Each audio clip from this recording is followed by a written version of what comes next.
భూదేవి అంశే సత్యభామాదేవి.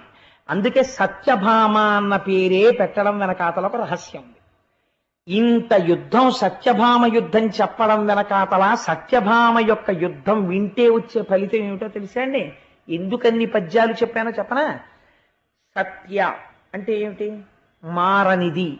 మారనిది ఏది ప్రపంచంలో? పరమేశ్వరుడు ఒక్కడే. బ్రహ్మం ఒక్కటే మారదు, మిగిలినవన్నీ మారిపోతుంటాయి. ఇవాళ ఉన్నది రేపు ముసలిదైపోతుంది. ఇవాళ ఉన్న నల్ల వెంట్రుక రేపటికి తెల్ల వెంట్రుక అయిపోతుంది. ఇవాళ ఇంతే ఉన్న వెంట్రుక రేపటికి పొడుగు అవుతుంది. ఇవాళ పొడుగైన వెంట్రుక కత్తిరించేస్తే రేపటికి పొట్టి అయిపోతుంది. అన్నీ మారుతాయి. మారని వాడు ఈశ్వరుడు ఒక్కడే. మారని ఈశ్వరుణ్ణి ఆధారం చేసుకుని మారుతుంటుంది జగత్తు. మారని వాడు సత్యమైతే ఆ సత్యము యొక్క కాంతి, మా సంపద.